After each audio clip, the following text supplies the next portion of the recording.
Baik, terima kasih atas kesempatan yang telah diberikan. Perkenalkan, nama saya Israel Barnabas Abeneno, NIM 17060400082. Di sini saya akan menjelaskan materi tentang sampling acak berlapis.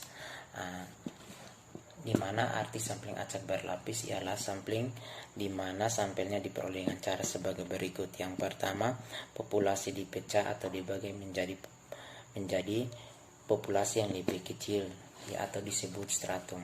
Yang kedua, pembentukan stratum harus sedemikian rupa sehingga setiap stratum homogen atau relatif homogen. Yang ketiga, setiap stratum kemudian diambil sampelnya secara acak dan dibuat perkiraan untuk mewakili stratum yang bersangkutan. Yang keempat, perkiraan secara menyeluruh atau overall estimation diperoleh secara gabungan. Apabila populasi sangat heterogen, lebih baik menggunakan sampling acak berlapis daripada sampling acak sederhana. Oleh karena alasan-alasan berikut. Yang pertama, setiap stratum homogen atau relatif homogen, sehingga sampel acak yang diambil dari setiap stratum akan memberikan perkiraan yang dapat mewakili stratum yang bersangkutan. Perkiraan gabungan yang diperoleh berdasarkan perkiraan setiap stratum akan memberikan perkiraan menyeluruh yang mewakili populasi. Yang kedua, biaya untuk pelaksanaan sampling acak berlapis lebih murah daripada sampling acak sederhana karena alasan administrasi. Yang ketiga, perkiraan bisa dibuat untuk setiap stratum yang dapat dianggap sebagai populasi sendiri dan mungkin bisa dilakukan oleh seorang peneliti saja. Agar dapat dilakukan pembahasan secara umum, misalnya populasi heterogen dibagi menjadi K-stratum.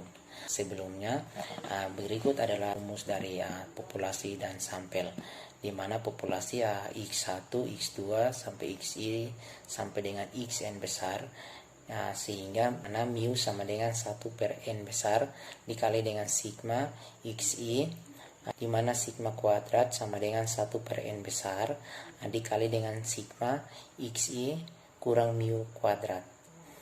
Sampelnya X1, X2 sampai Xi sampai dengan Xn kecil, sehingga X bar sama dengan 1 per n kecil dikali dengan sigma Xi varian sama dengan 1 per n kurang n kecil kurang 1 dikali dengan sigma Xi X bar kuadrat, di mana perkiraan X bar dan varian untuk mu dan sigma kuadrat.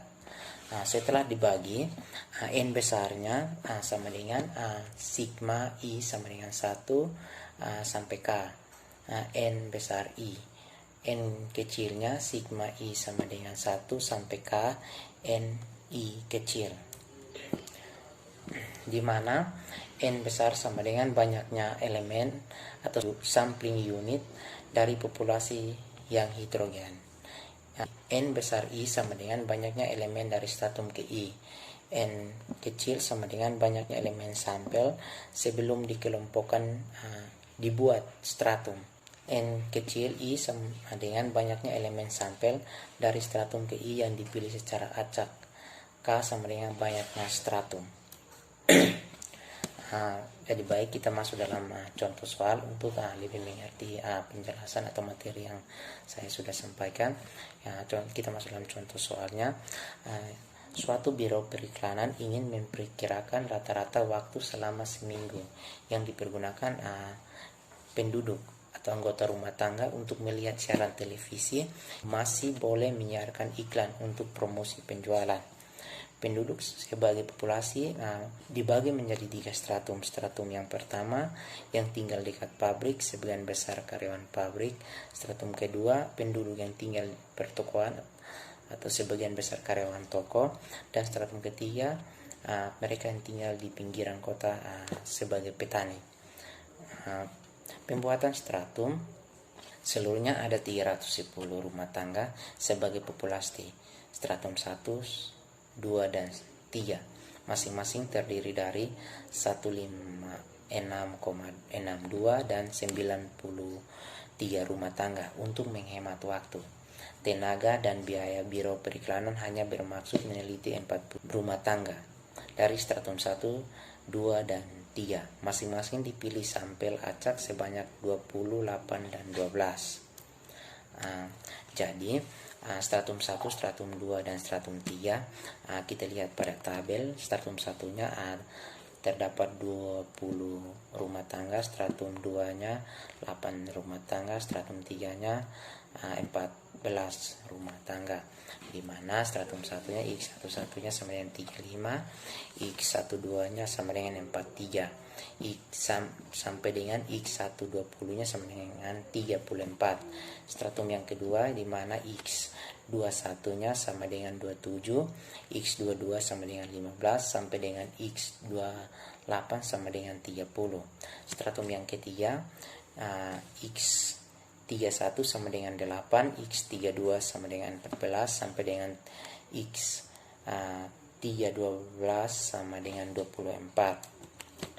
Di mana stratum satunya X bar 1 sama dengan 1 per N kecil 1 dikali dengan sigma, XIJ sama dengan 1 per 1 20 dikali dengan X11 tambah X12 sampai dengan X120, sehingga 1 per 20 dikali dengan 35 tambah 45 ditambah sampai dengan 34 sama dengan 33,9. Yang berikut varian, dimana varian satunya sama dengan 1 per N1 kurang 1 dikali dengan sigma XIJ kurang X bar 1 dikuadratkan, sehingga sama dengan 1 per 19 dikali dengan X11 kurang X12 kuadrat ditambah X12 dikurang X11 kuadrat ditambah sampai dengan X120 kurang X1 dikuadratkan, sehingga sama dengan 1 per 19 dikali dengan 35 kurang 33,9 dikuadratkan ditambah dengan 43 kurang 33,9 dikuadratkan ditambah sampai dengan 34 kurang 33,9 dikuadratkan, sehingga hasilnya 35,358. Masuk dalam stratum yang kedua.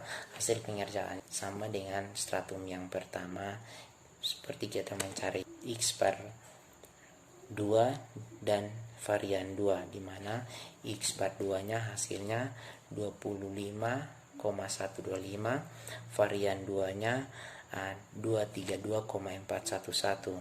Begitupun stratum 3 di mana X bar 3 nya hasilnya 19, varian 3 nya 87,636, di mana stratum 1, stratum 2, stratum 3 mendapatkan nilai N1 X bar 1, varian 1 dan N1 nya kita lihat pada tabel. Begitupun stratum 2 dan stratum 3, di mana X bar 1, X bar 2, X bar 3 diperkirakan untuk mu1, mu2, dan mu3. Varian 1, varian 2, varian 3 diperkirakan untuk sigma. Sigma 1 dikuadratkan, sigma 2 dikuadratkan, sigma 3 dikuadratkan. Jadi penduduk yang tinggal di daerah dekat pabrik, pertokoan, dan pinggiran kota secara rata-rata per minggu menonton siaran televisi selama 33,9 jam, 25,125 jam, dan 19 jam dengan varian 35,358 jam, 232,411 jam, dan 87,63 jam. Sekian presentasi saya. Terima kasih.